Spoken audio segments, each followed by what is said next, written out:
Yo, what to do, YouTube? We're back with another video, and I told you guys I was gonna bring you guys a season 2 like major updates type of video for like high level competitive game, like in the stage and the proving grounds, like type of stuff you need to know when season 2 drops. In case you guys aren't aware, season 2 did drop yesterday, and we got a lot of rewards in the season pass. Main things you need to pay attention when it comes to gameplay. Pretty much all this stuff is cosmetic, but you guys gotta pay attention to level 15, the level 30 reward. Where is it?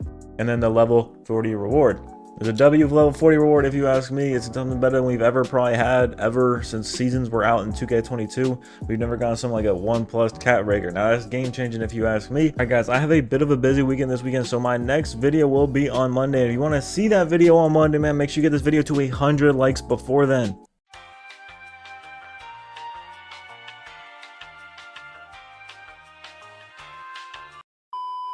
Plus badge, elevator, whatever you call it, you get level 15, level 30. They take them away. I thought this is insane, but it is what it is, man. We're just gonna get back to level 15, get back to level 30, and you do that when you do that. Well, let's talk about what the best GAR build is now with the new meta and the new season, the new update with everything that's changed. What do we think is going to be the meta right now? One of my previous videos, I said I was looking forward to using my 94 dunk build once again, but unfortunately dunking is still absolutely terrible, and it's better to stay away from it entirely. As you can see, this build has 94 dunk, it has 94 3 and a 97 ball handle. Compared to my other build, it has a few noticeable changes. Guys, the 94 dunk is still very bad. Meter dunks are still in a terrible spot. You get contested at all in the stage or proving grounds, you will get taken out of it almost every time.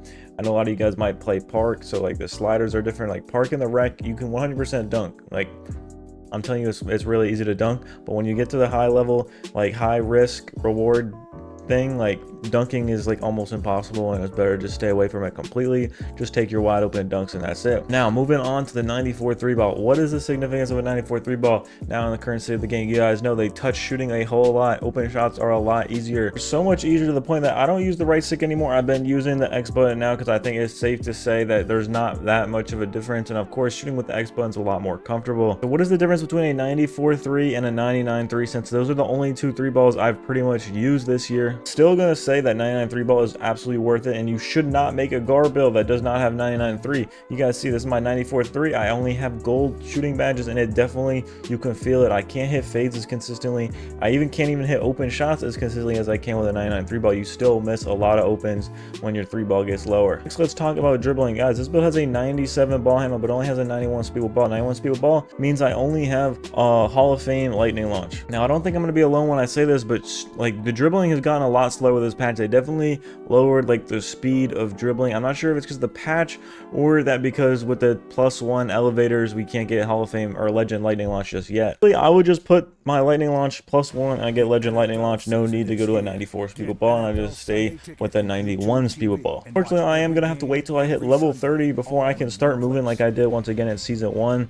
And good thing I bought the pro pass, so my level will go up like a decent bit more. So look at my main build, guys. This build has 99 3. The only thing that this build is missing is Steve Francis, is that 95 ball handle. If I had 95 ball handle, this build is complete, and I'd see literally no issue with it for using it for the threes. So I've come to the realization that 82 agility is a little bit too slow to be playing twos. You got to guard ball, and you got to play around the screen and stuff like that. 82 agility is definitely very bad, as well as the 47 strength. So guys, this has become a complete threes build for me. I'm gonna make a twos build like strictly for the twos only, but this build is gonna be strictly for the threes for now on. Remember earlier I told you guys hold out on making a build before season 2 drops and before the update drops, because a lot of things are gonna change, and I'm hoping you guys did that, because as you guys know, we get a +1 cap breaker that we had no idea we were gonna get. Most of you guys are starter 3 already, but if you guys didn't know, you get your next cap breaker all the way at vet 2. Guys, I'm a starter 4. It's gonna be a while. I'm probably not gonna be starter or vet 2 until maybe like February,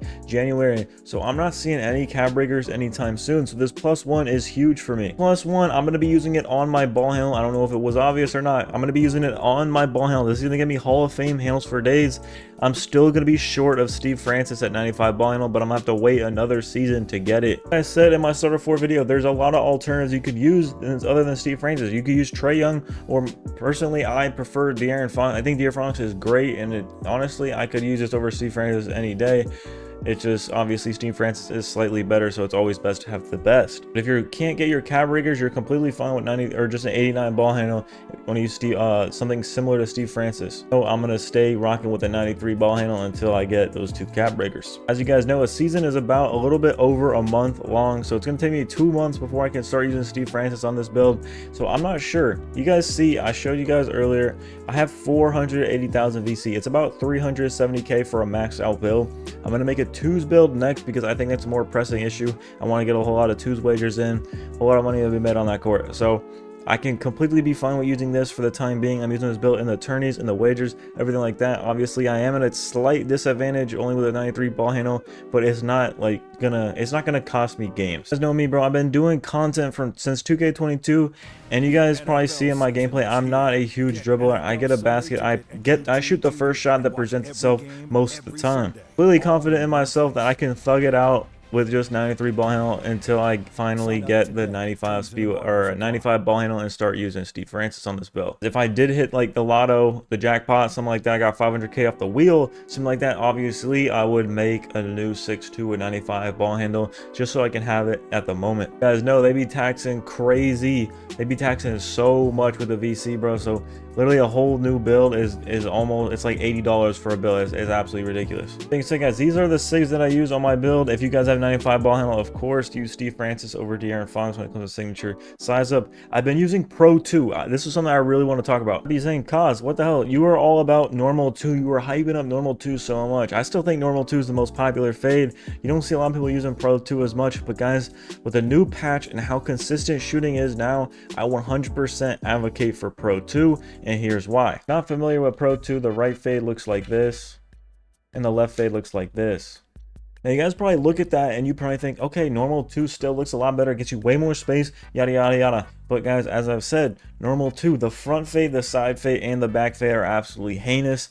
Pro 2 blows it out the water when it comes to that. And now that shooting is so consistent, I'm confident shooting a front fade, peeking a front fade when I need to. And I just think it's an all-around good shot. So not being able to have that in your bag because you have normal 2 on, it just puts you at a disadvantage versus like being able to get an extra couple more space with the normal 2. Normal 2 was only a lot better just because it was more about volume rather than quality. When you have a quality look, Pro 2 is a lot easier to green than normal 2, but obviously normal 2 will get you more good looks. Like Pro 2 is just a whole lot easier to time. I might try D-Book as well. D-Book was really good last year, but I haven't really given it a fair shout this year. There's so much hype around Pro 2 is because of the front fade. The front fade is the most OP thing when it comes to Pro 2.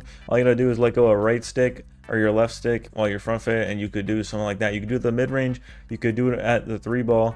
Like, it's just absolutely soup. It's really easy to time as well. As you're interested, these are the jump shots that I use. I use Patrick Mills with this type of uppers and that kind of blending, but I 100% prefer KPJ. I think KPJ is a whole lot better. So if you're struggling to shoot with Patty Mills, definitely use KPJ.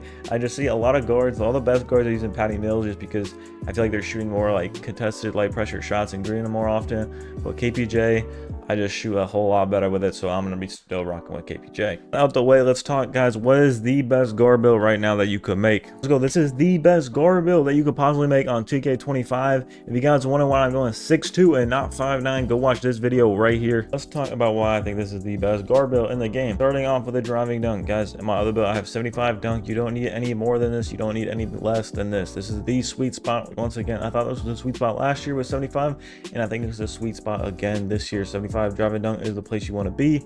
45 standing dunk, self-explanatory. Standing dunks are the most effective way of dunking the ball this year. I pretty much barely even use a driving dunk, but you guys need driving dunk to trigger standing dunks at a highly effective rate while you're running into the paint. Now guys, this should be self-explanatory as well. Like I said earlier, if you don't have a 99 3 ball, your build is like pretty popped if you ask me. If you don't have 99 3 ball on a guard at this point in the game, you're just setting yourself at a major disadvantage. And of course guys, the 99 3, you get this cab breakers. I'm hoping you guys are at least starter 3 yet, and you could use 5 cap breakers. Next, you guys know I talk so highly of 85 PA because you get bailout, but guys, if you guys are playing smart, you don't need bailout. Bailouts for hooligans like me who need to bail out of shots because they put themselves in bad positions.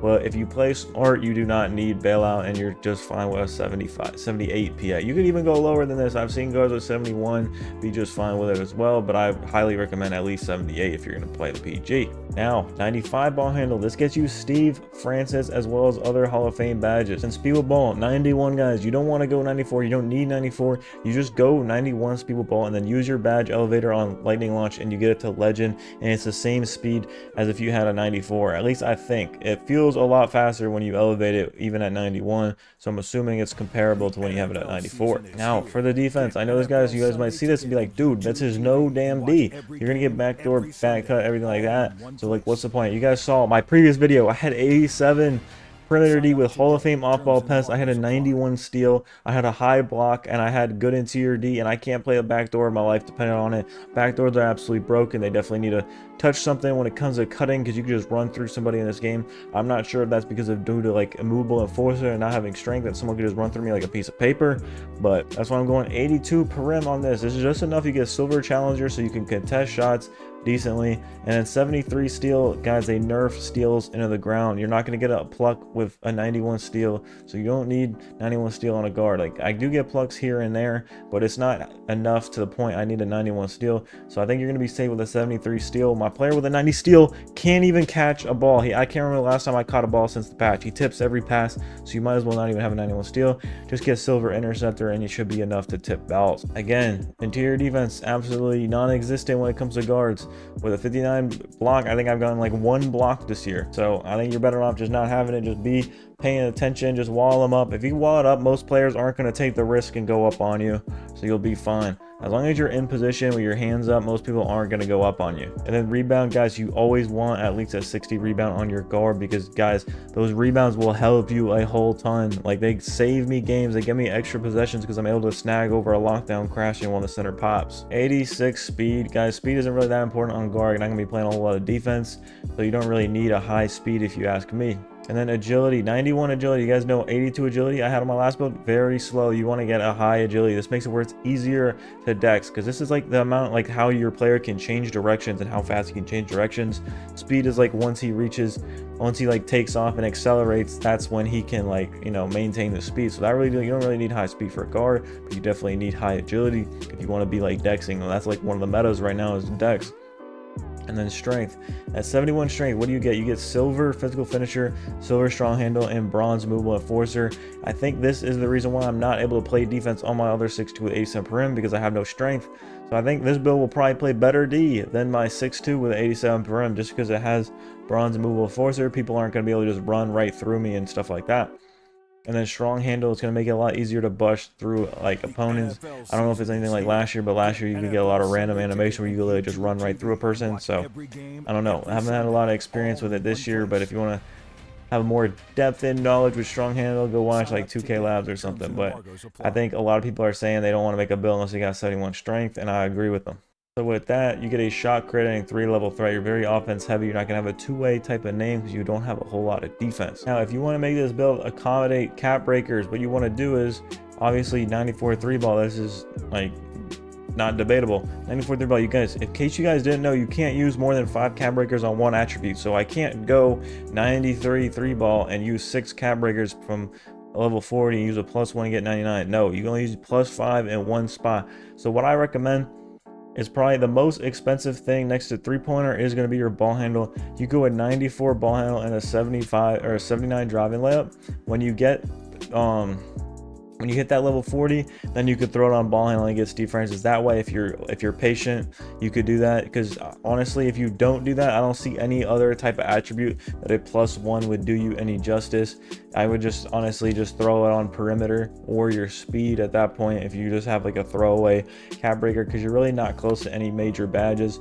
Or even at 95 ball handle, you could just put the +1 on ball handle. Because do you get anything at 96 ball handle? No, you don't. Or you get Hall of Fame unpluckable at 96 ball. There you go. You can use it on that. And then if you get another one for the next season, then you get 97 ball handle, and then you get legend handles for days. So that's pretty huge. That's what I would do with your cap breakers.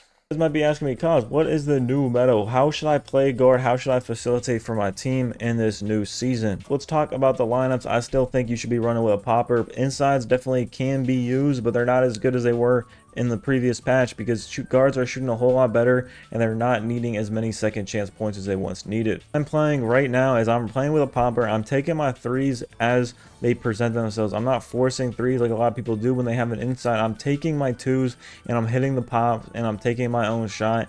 I'm not forcing a fade every play. Even though the shooting is a lot more consistent and I probably could hit a lot more shots than I could in patch 1, it's still not worth it. It's better to just wait for the open shot. Guys, insides are still viable because shooting is not like how it was in 24. I don't think it's like an absolute green window still because I'm not confident that I could go 7 for 7 yet, but I'm confident I can go like 5 for 6, 6 for 8, something like that, and do that very consistently. If you do want to play with the inside and shoot a whole lot, fades are still broken, contest is still broken, so insides are definitely still viable. I honestly, I definitely think that using a popper is definitely better. It's going to make you a better player in the long run and just better ball in general. It just depends on your build and your play style. Like if you're on a 5'9", 100% play with it inside, you don't even want to be taking the ball anywhere near the paint. But if you're on a 6'2" like me, you could get up on that rim, then you want to be on a popper. Take a look at takeovers, guys. The takeover that I use is offensive artist. What this does, it makes it easier to make perimeter shots off the dribble. So this makes it where my fades go in a lot easier. Think about it like shot creating takeover. It's gonna help me make a whole lot of deep threes. If you want to do that, I would use the deep bomber. It's called satellite, whatever. I would use that one if you want to shoot from behind half court. I see a lot of guards doing that. But honestly, if they see you with a badge, everyone can see you have a takeover, they know you can shoot from there, they're gonna guard you. So I think it's a lot better to have the offensive artist and be able to shoot fades at a higher rate. I'm about this because, guys, you guys know previous patch takeover was absolutely terrible. You would never see a guard get takeover ever before until this patch. Now you pretty much get it every game. I've had games where I have 2 points and 5 assists and I get badge. So badge is very easy to get now, and I can only imagine how much easier it's going to be when people start getting takeover booster at starter 5. Guys, with that being said, that's all I have for you in this video. If you guys enjoyed the video, man, make sure you hit that like button, give me 100 likes before Monday, and also leave a comment down below what you liked about this video, what you want to see next, anything like that. And also, of course, hit that subscribe button, hit that noti bell so you never miss an upload. I'll see you guys on Monday. Hope you enjoyed.